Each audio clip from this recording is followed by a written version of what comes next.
Welcome back, everyone, to another episode of Dealmakers, where we sit down with the operators, innovators, and rainmakers driving real estate forward.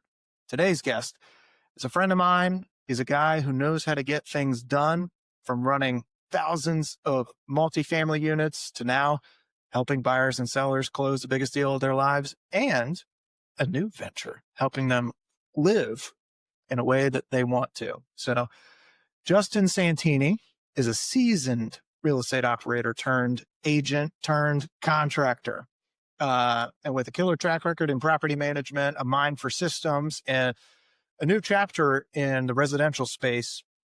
He's worked with some of the biggest names in the DMV region, from Kettler to Limitless to Ascento.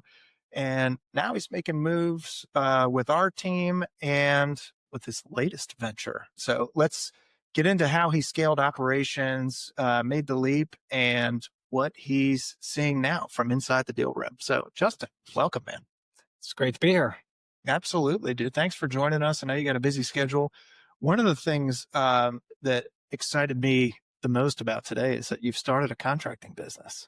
I have, yeah. All right. Tell me about it. So, throughout my tenure in property management and real estate, I've done a bunch of house flips. I've always been told I've got kind of an eye for design. Yeah. And, I've always seen a lot of these contractors kind of running out of the back of the truck very efficiently, hard for the customer to, kind of make decisions, get what they want, and have design input from the contractor. Yeah.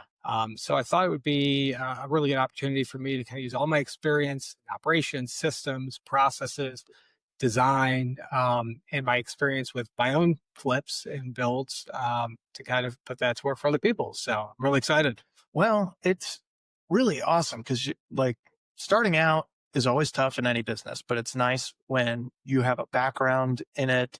You know what you're doing, you know what things should cost, and you've got a good way. You really do have a great design eye. I've seen several of your flips. I'll see if I can put some of them up on the screen for the audience, but you do it at a level that seems incredibly high end, something that we don't really see. When people hear the word flip, they automatically think corners were cut, or some kind of profit mindset where you're just trying to do the bare minimum to get the most out of it, which I think that gets lost a lot of times, is that people will actually pay for quality. Mm-hmm. And I don't think there's enough quality flippers out there. And that's why it has a bad connotation. I mean, it's not that dissimilar from real estate agents. There's, a few that do the bulk of the business because a few do it really well. And the few are worth their weight in gold, and, several are not. So it's not that dissimilar from that, from the world that we're in. Yeah, no, 100%. And I think there's a way that you can provide a quality product without spending a fortune. That's, I think, where I've done really well in my flips is I've been able to source, whether it's suppliers or local furniture dealers that have got things at a lot more reasonably priced. Yeah. And so I've been able to kind of achieve a high quality finish without going to, some of the custom cabinet stores, or the where they're extremely expensive. So I think kind of being resourceful, I've been able to kind of find, okay, here's a cabinet maker that has very similar quality, but a lot less pricing, more factory direct type pricing. Yeah. And so I think that helps a lot, with kind of the overall look and scope of the renovation. Where do you see your business? Where do you see this contract business going? And are you going to focus on renovations? Are you going to focus on flips or pre-sale renovations? Like what's what do you have in mind for it? Yeah, so we're going to kind of have two separate arms of the business.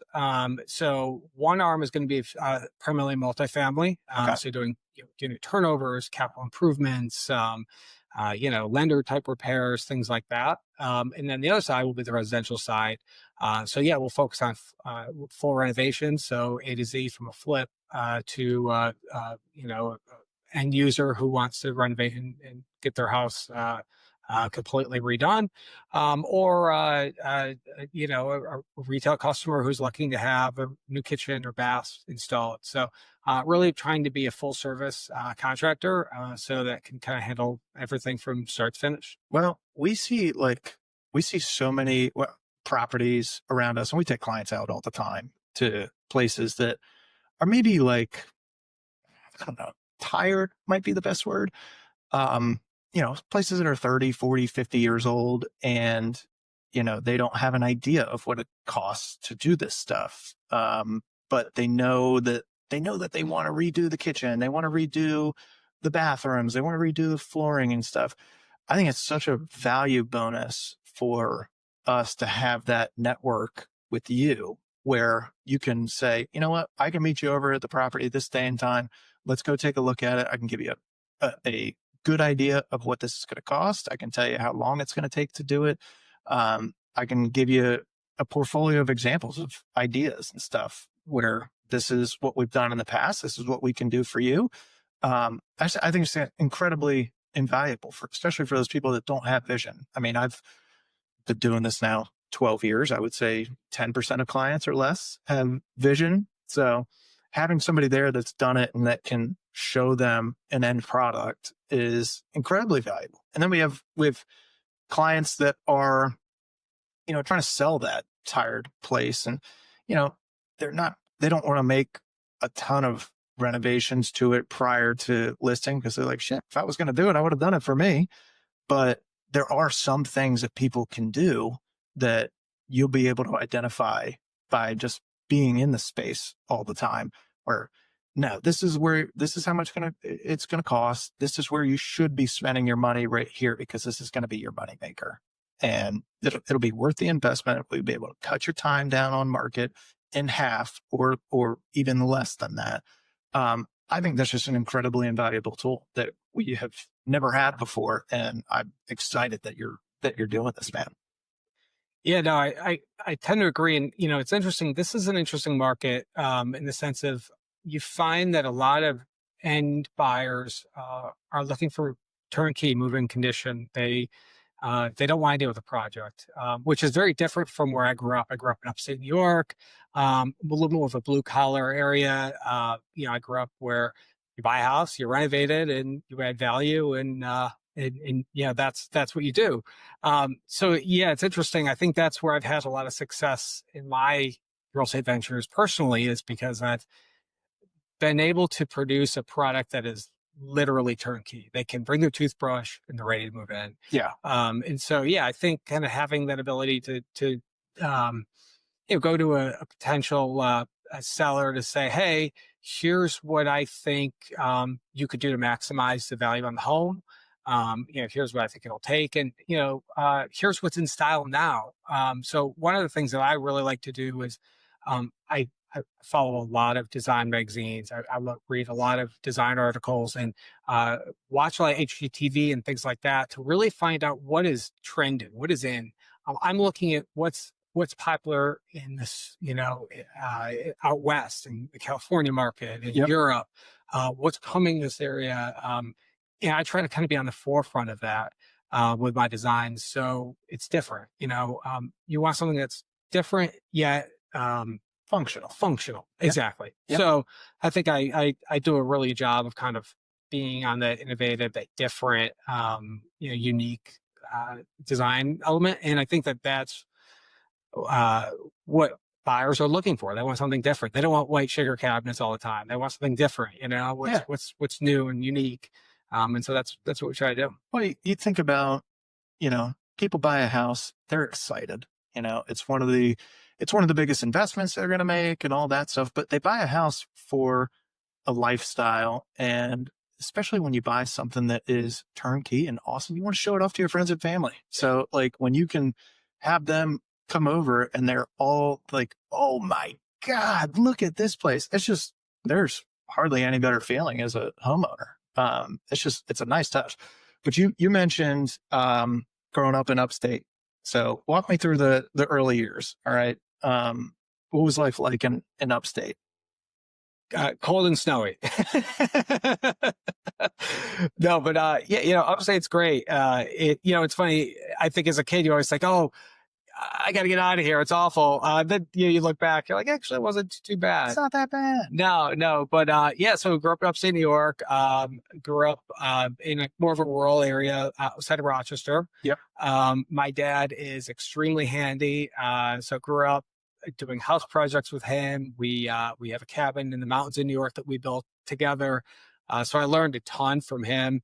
I come from a family of contractors. My grandfather is a contractor, a custom home builder. So been around construction and real estate my entire life. So it was kind of a natural progression to kind of move into the contracting side of the business. Yeah. But yeah, learned so much from my grandfather and my father about construction. One of the things that my dad always told me from a really young age was, if you're going to do something, do it right. And I really take pride in that. Like if my name is attached to something, whether that's a house flip of mine or a job that I'm on for a customer, doing it right is really important to me. I just think that I would never want my name associated with something that wasn't done right. And so we really hold that principle pretty valuable when I do a job. So you've been around real estate forever. So have you always known that you were going to kind of get into contracting and doing flips and resales and all that kind of stuff? So actually originally I wanted to get into development. I wanted to be a developer, work on kind of mixed use projects. However, when I graduated undergrad, it was in 2008, not the greatest time to jump into development. Yeah. So I kind of naturally progressed into property management. But I kind of always knew that I wanted to do something, I think, more creative than property management. Okay. Good at property management. It allowed me a little bit of that element to be creative, but not enough to kind of fulfill my juices of really getting in and making a tangible physical difference in a property. And so I kind of think I always knew that my end goal was getting into more of the construction, the house flipping side of the business. Yeah. Where'd you go to school? Went to school in Ithaca College. All right. Yeah, Ithaca. Let's go. Yeah. Do you have any first jobs or anything like that? So my first job was Burger King, actually. And what's funny is I could still make a Whopper. Yeah. Oh yeah. And it was funny because it was like an awful job in the sense of it was fast food, right? Right. But I worked with some really great people, and so I made it all right. Yeah. I feel that. So for those that don't know, your boy here was a sandwich artist at Subway during the high school years. Wasn't my first job, but it was probably my closest thing to a real job. So I had a paper route growing up, which my parents would kill me because I would refuse to wake up at 5 a.m. to do the weekend things, and they would end up having to do it with me, and it was not fun for them. Did a little bit of laboring at Homestead Gardens. Shout out Homestead Gardens. But yeah, I would say Subway taught me a lot. Not necessarily like how to run a business or anything like that, but just how to deal with customers, and wanting things to be done in a way that I would want them done for me. And it seems like, trivial because it's making a sandwich. Like, how hard can it be? But met a lot of great people that work there actually doing that. And I enjoy it, man. I mean, I would come home smelling like subs all the time, which my parents hated. I didn't like it. There's no washing machine out there that would get the smell out of these clothes. But the first jobs are always fun, man. I enjoy that. And I feel you on the Burger King stuff, man. Yeah, definitely shapes you. So you studied business management and real estate at Ithaca. I did. Yes. All right. Yeah. Did you enjoy those classes? I would say yes and no. I always took the real estate classes, obviously. It was actually kind of funny. So I would say my worst classes were any of the accounting, the finance classes. Oh, same. Hated them. Which is hysterical because I, in my career, managed $100 million assets and budgets all day long. So it's kind of funny. I was horrible at accounting, horrible at finance. And now I like to say I'm pretty good at it. So I think it's something that you can't really learn off of a textbook. True. When you really see, okay, this is actually what's happening in real time, it makes a little more sense. But I always chuckle, and it was always something I found kind of humorous. So I was like, well, if I struggled with it and now I'm doing all right at it, anybody can figure it out. Well, I also think like they do it. It's hard to make those classes engaging. Yes. So like classes like that, classes like economics, like there's valuable information in there, but when you're 19, 20, 21, I mean, it's hard to get real enthused about going to those classes. You're just doing enough to get by in most cases. Like, all right, let me just pass the class. I'm not necessarily like diving into this full stand because it's boring. Yeah. There's other classes like marketing and business class. That stuff's more exciting because it's a juicier topic than accounting and finance. So I second that. I did not do very well in any of my accounting or finance classes. So I feel you there. You cut your teeth managing units for Kettler. Was that your first job out of college? So actually, I worked in college as a maintenance technician. Okay. Which I don't know if you know that. Yeah. So I was, funny story, I was leasing my first apartment and there was a new construction building being built. And I ended up moving into the building and I noticed that, it was a smaller property and I noticed that they didn't have any maintenance staff. So I asked, like, what are you guys doing with maintenance? Because with my experience with my dad and my grandfather, I had a good bit of kind of general maintenance experience and knowledge. Yeah. And so I ended up being hired as a maintenance technician for them. And I did that all through undergrad. So that was really my intro into property management.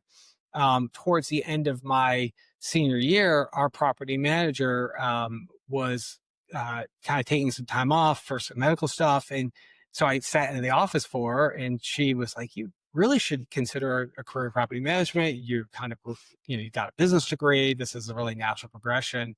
So that's kind of what I did. I started in that and I worked out of college. I moved to North Carolina for a little while and worked for a very, very small property management company. And that's really where I kind of got in as a full-time property manager and learned the ins and outs of the industry. Started with kind of single family, moved into multifamily, and then I started with Kettler when I moved to DC. So. Oh, yeah. All right. So what brought you to DC?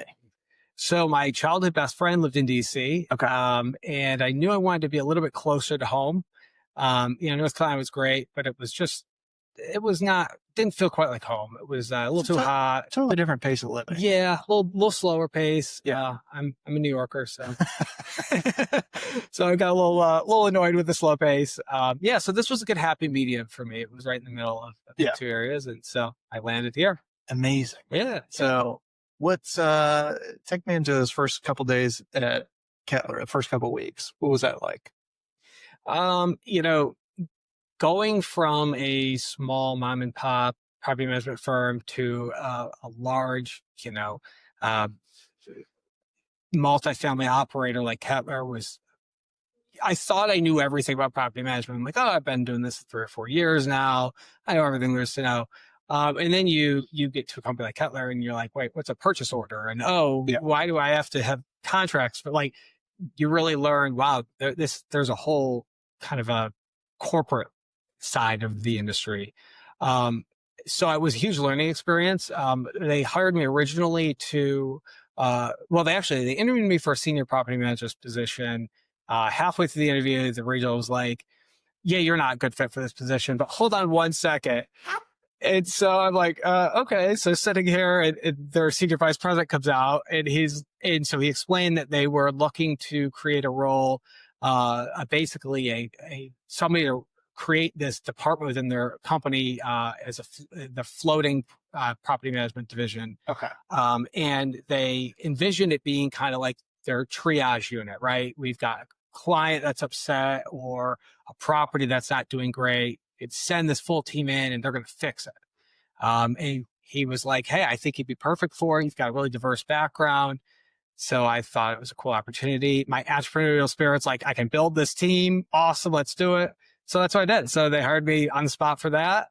and I progressed in my responsibilities all the way up to a regional manager with them, and had a great run. And their team that I built out is still functional and still doing exactly what we did back Damn. then. So So, but they really threw you into the fire. They'll give you all the customers that are pissed yeah. off, and we want you to deal with them, figure it out, and we'll see you later. Yeah. Did you have a mentor or anything during that time? No, it was really kind of threw me in on it. Oh my God. Yeah, I mean, there was, there was one guy that was kind of doing what I was hired to do, but on a very like part-time type level. Um, and I think they really realized that I was extremely resourceful. That I kind of just get it done. That's just the way I've always lived my life. I've no excuses, just figure it out. And they sense that. And so, yeah, no, I got in. Kind of as I learned the industry and learned how to identify the big problems, wow, with a property, it was a little easier. You could kind of come in and say, okay, well, it's either one of three things, right? Yeah. And you were able to kind of get in and figure that out, and then solve the problem. What were some of those first lessons that you took from Hitler, especially those the first 6 months or a year when you're trying to figure out, all right, now you've already got the spirit and background on a lot of this stuff, but walk me through some of the lessons and stuff that you learned early. I think one of the biggest lessons I learned was that there are a lot of people that I think there's two types of employees. You've got an employee that's entrepreneurial and that will figure it out. But then you have employees that are great corporate level employees that are great at following a procedure to the T. Yeah. But if something arises from that, they don't know what to do. Yeah. And so that was a huge lesson for me because I've always been the entrepreneurial side. I always just figured it out. And so that was, I think, a really big lesson that I took from that experience of, okay, so how do you cater an employee that may not be that entrepreneurial, that able to fix it, and how do you still allow them to be successful on a property that's struggling and it needs somebody that's a little bit more dynamic, Yeah. to kind of figure out whatever the problem is. Well, that's got to be tough, man, because yeah, you're totally right. There is two different types of people, and some people that think outside the box and others that are like very rigid and they have to follow procedure and got to follow, let me talk to corporate before we do anything else. That's got to be tough to manage different people and different backgrounds and different personalities. How many people were on your team? So at the end, our team was about 15 people. Okay. We were essentially a fully functioning property, within a floating team. So, we would do everything from acquisitions. So we'd jump in, we'd get them standardized, company policies. And then we would, then we would also do dispositions where we were getting ready to dispose of that property. Or we would, there'd be instances where we term the whole every employee on the property, the whole staff, and we jump in and run it from there forward. So it was a neat experience, but definitely, I think also realizing that you may have an A player, but not the right C.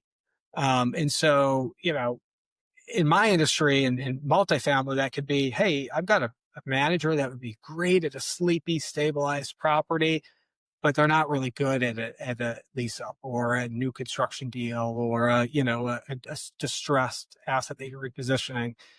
So kind of learning, first the people piece, and are they worth retaining and are they just not the right seat? Right.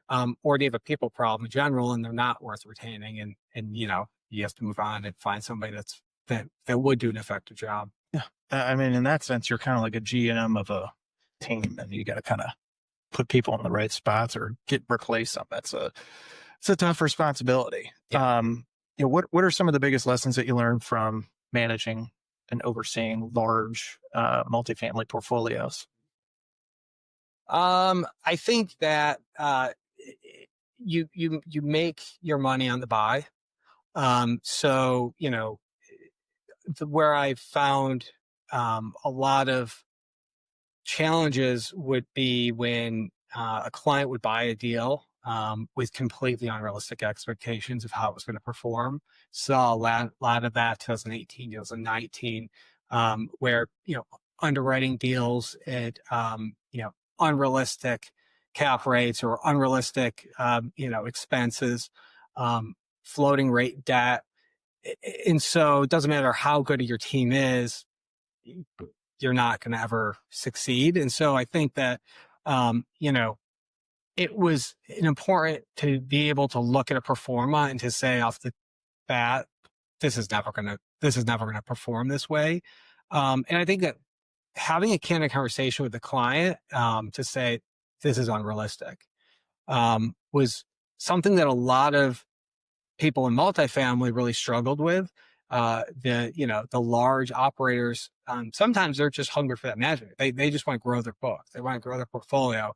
Where I think it's really important to strategically select clients. And if you're looking at taking over a multifamily deal and you look at their performa and it's not going to be achievable, you can have that conversation with them at that point. Because if you say, "Oh, we'll try to make it," and the client has this expectation, and it's never going to happen, you set yourself up to have a really unhappy client and a Right. very bad relationship. And I saw a lot of that throughout my career of like, well, why did we take this client? This performer never would have worked. And you'd have a senior vice president that would say, yeah, we kind of figured that this was an unrealistic performer. Well, did you tell the client that? Did Yeah. you, inform them that this is not realistic? And a lot of times the answer was, well, no, this is what they underwrote when they wrote the deal. We were just going to try to achieve it as best we could. And I think that that's not a great approach. Yeah. It's really a partnership, in any business, but especially in this business where you're managing 100 $200 million asset for somebody.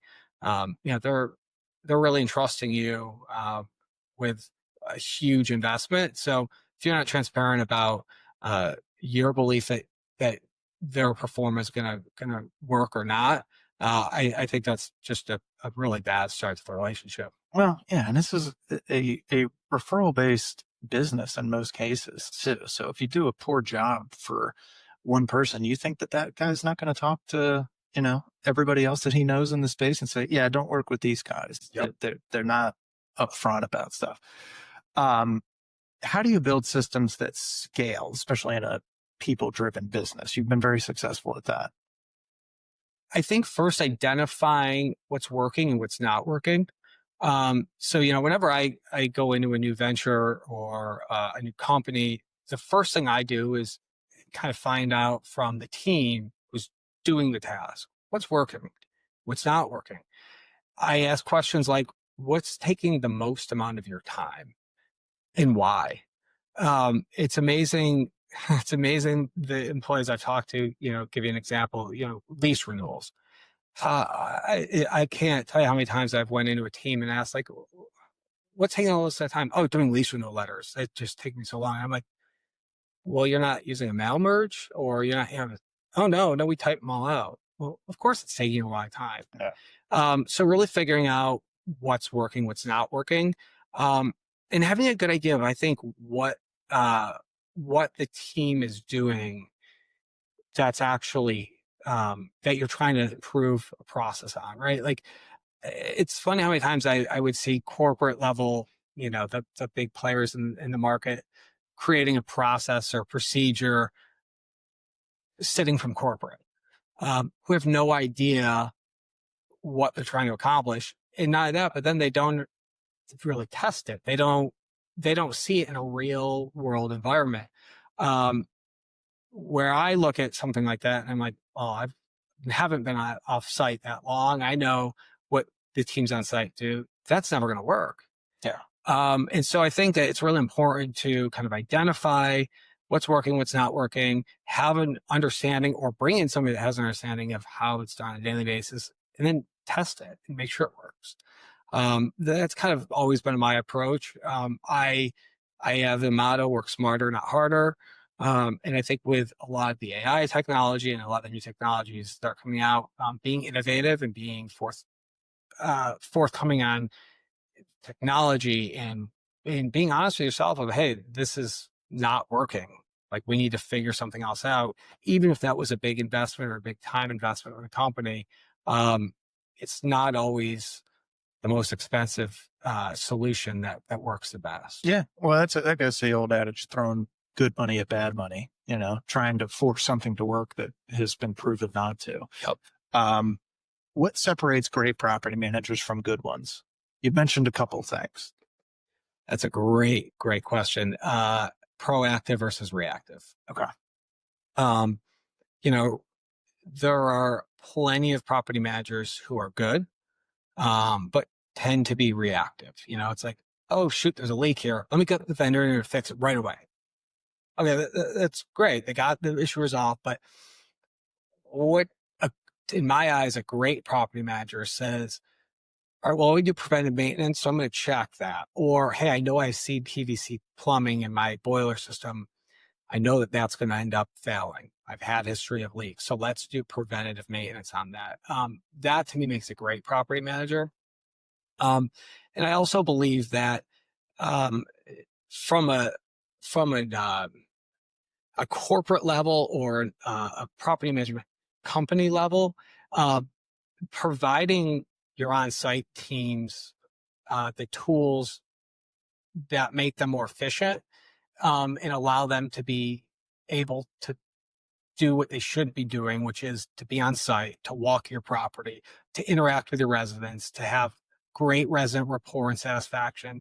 Those are the important parts. The reports and the financials, like those are all important, but if you don't have happy residents, all of the other things really don't matter. Yeah. And so what I find that a lot of these big companies do is they have a tracker for this and a tracker for that. And oh, you got to do this report on Monday. And oh, this report's due on Wednesday. And you're putting a manager just in an office to churn reports all day, when that manager really should be incentivizing the leasing team, meeting the employees, walking their physical property, things like that.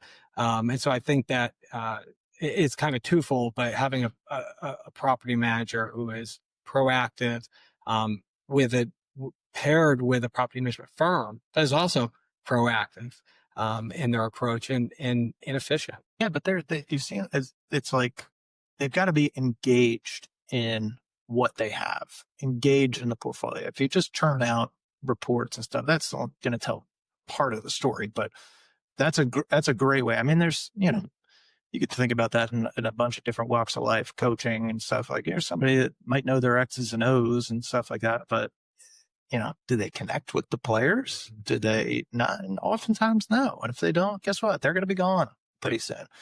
Because you do have to have results, but the way to get the best results is through that constant engagement with the players that are involved. What do investors misunderstand the most about asset management? I would say, we're talking the multifamily space. I would say that they probably don't understand the submarket and the demands of the submarket or what their target demographic is. I think that a lot of times investors will look at the performance of the property, the projected performance of the property, but they don't really look at who's going to be living in the units. Do they have the income level to support the rent growth that you're projecting, or what's the submarket doing? It's funny, whenever I talk to an investor and looking at it, buying a deal, I look for things like, are they putting a Starbucks in the neighborhood? Right. Is there a Whole Foods that's planning on coming? Like you look at these big companies that spend a lot of money to really study the market. That's where you follow, especially if you're doing something like a value add or repositioning. It's interesting that this is a unique market, the DC, DMV area, in the sense that you've got a lot of institutional money. Yes. Where I'm used to a little bit more of the smaller suburban markets like upstate New York, where it's more family and friends that put a pool together and they try to buy a building. And so it's a lot different of an investment strategy here, a lot more competition, a lot more future competition. And so, when you look at a deal like in DC, you don't just have to look at what's there now. You have to look at what's planned in the next 5 to 10 years. And is submarket going to grow? Okay, that's great. That's one thing. But do you have 30 other lease ups that are going to come in that same submarket? That's going to start to drive your rents down because now you're competing with lease ups with a 1 to 2 months free concession. So I think that kind of having a big full picture of your submarket, the demographic that's living there, the direction of that submarket, is a lot of times missed. It's more focused on the performance of the property and the expense savings or the growth of revenue through renovations, and not thinking about, oh well, what's the people actually gonna do to be able to live there. You're catering to people, Yeah. right? So you got to keep an eye on what they're doing. Um, let's talk about your jump from asset management into contracting. Um, what made you want to do that now? I think, kind of going back to, I've always wanted to be in something that was a little bit more creative. It's funny, I've been told for a very long time, I mean, I think you've probably told, like, you're so good at this, like you're so creative and so hearing that time and time again, really made me think, um, I've enjoyed having a successful career where I've made other investors a lot of money. And I do enjoy the systems, the processes, um, the challenge of multifamily. Um, but I saw an opportunity to kind of blend the two worlds together. One of the other things that I would see time and time again is I look at these invoices that I paid for multifamily contractors to come in. I'm like, gosh, this is insane. Like, why? Like, and this is just a ton of money that they're spending in getting subpar work. Yeah. And being in the multifamily space on the executive side, I would see things like inefficient vendors that were hard to get a hold of, that wouldn't stand behind their work. They didn't understand that this is a relationship business. Like, if I need you to paint an extra wall, but I'm going to give you $200,000 worth of work. So that just do it do it for free. It's a relationship business. And the number of contractors I've worked with over the years that stormed out of our office because we were requesting them to lower their bills slightly, or they burnt that relationship. To me was just, they didn't get it. Yeah. They didn't get it. And I thought, I could probably operate a lot more efficiently, but also understand that I understand that this is a relationship business. And if you're going to go a little extra and or discount a bill because an ownership is upset that it costs so much, like, it's worth the relationship. And so I think that was really what clicked with me, where I said, like, I think I could do this. I think I could do this very successfully. I feel like it really blends the two worlds, my two experiences, very well. Yeah, I would agree with that. Um, how do you plan on applying your operations background to the residential space? So specifically residential, I think that um, making a process that's easy for the client, right? So whether that's, on the residential side, hey, I need my house painted. Well, how can we provide the client like full transparency on the project, from, okay, here's your contract, you can sign it online. Here's progress photos of the work. Your invoice is done. Oh, you can pay it online too through our app. I think, like, making the whole process easy for the client is huge. And also, not just the client, but for the agent that's got their house up for sale. And, oh, hey, I can schedule this right online. I think that, to me, is really how I'll be able to blend my operations experience, my systems and processes experience. And I've got, my business partner has been doing this for 30 years. He's incredibly talented. He's going to be my field guy in our, really our operations with the contractors. And, we share very similar alignment that we do things right, that we will go above and beyond because our name and our reputation is really all we've got.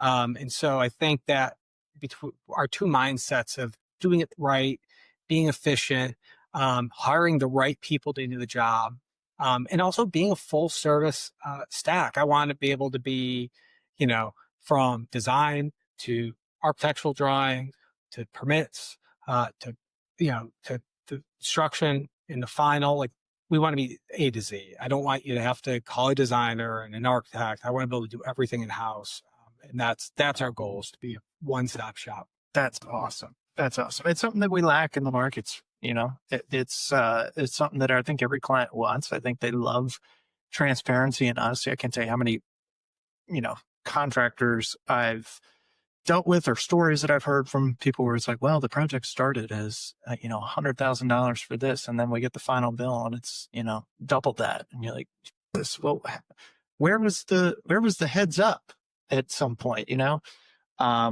So that's great to hear, man. What's a recent deal where the experience, where that experience gave your client a serious edge, whether it's in the multifamily space or contracting space?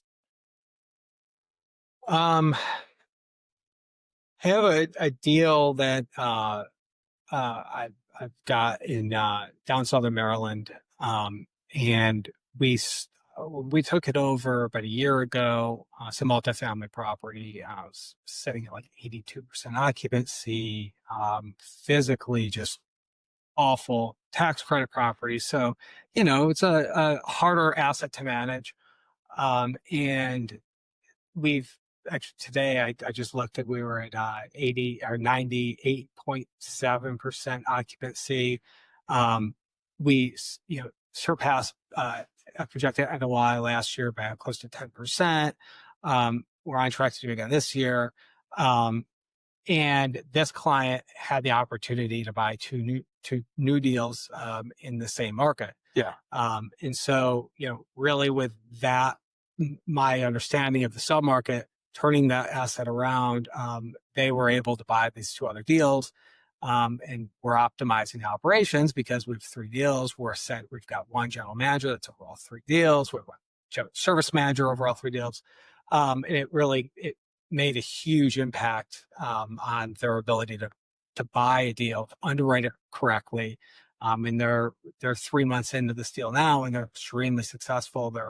We're beating their performer already, and they're just happy as can ever be. So, it was a good success story.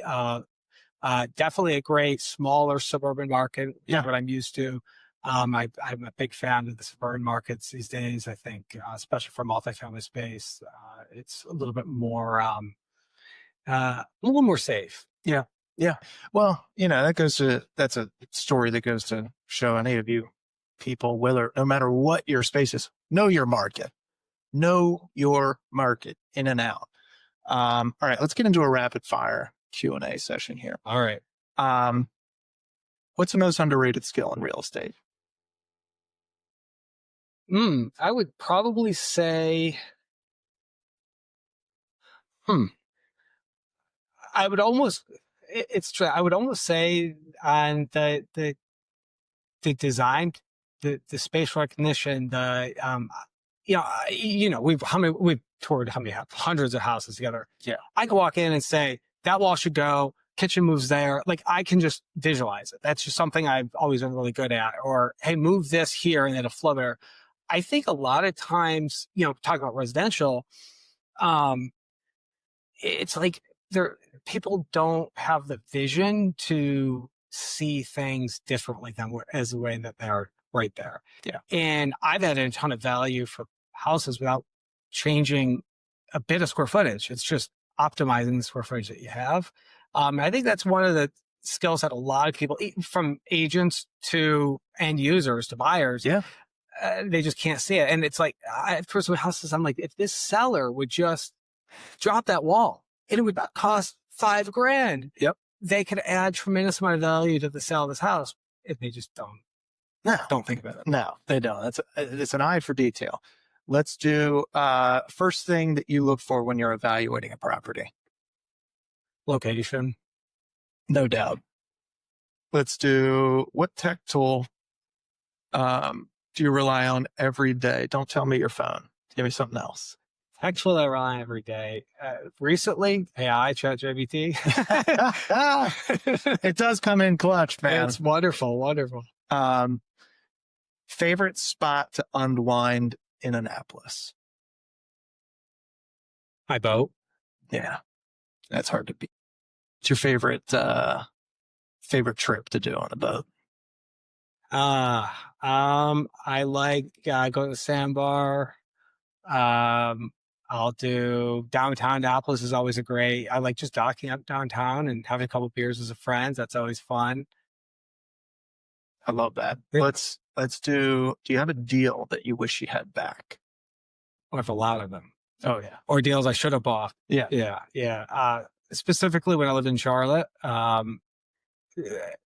looked at a lot of deals. I managed a multifamily deal in West Boulevard in Charlotte.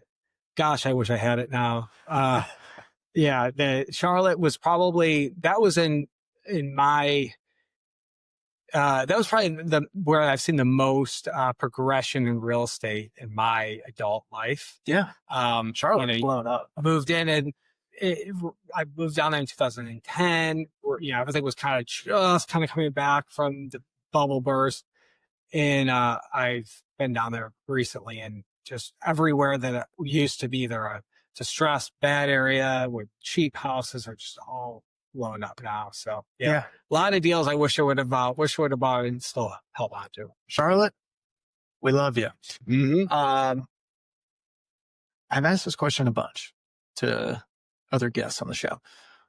What's one book that changed the way that you operate?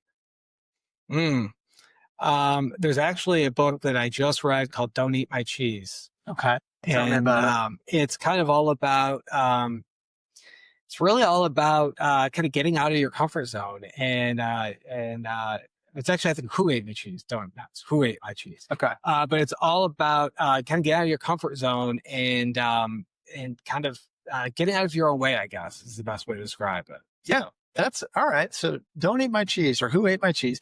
I like that because, we've had discussions, whether it be in the office or, at home, me and my wife talking, or I've heard this on a couple of podcasts recently. We're our own biggest enemy a lot of times. A lot of the things that you're worried about as a human being, most people don't care. You're worried about what other people think. Guess what? Nobody's paying attention. They don't really care. So get out of your own way and just do what makes you happy. Do the right thing. That's great, man. So, I feel like people tend to lie to themselves more than anything else. Right. Yeah. And I had a boss once that always would tell me, like, is that true, or are you lying to yourself to make yourself think it's true? And that I've lived by that because it's very true. Sometimes you convince yourself of something that's completely not true. So we've all done it. And I've even looked at deals where I'm like, this deal makes sense. This is that deal's like, this doesn't make sense, but I just want it to make sense so bad that in my mind now it's going to make sense. So a tingly feeling in the back of me is telling me, no, it's not. Yeah. But you convince yourself. I always say, don't get emotionally attached. When I walk through a deal, it's funny because, if I'll walk through it with, if I bring my parents along or a friend along, they're like, this is so, I'm like, don't look at that. We're looking at this and that. Like, don't get it's obviously in our business, when it's an end user, that's what you want them to get. But for an investor, no, we don't want to get emotional. They don't want to look at like, oh, I can see myself thinking, no. Give me numbers make sense. Well, that makes sense, man. So, Justin, we'll wrap this up. I appreciate you coming in, man. This is great.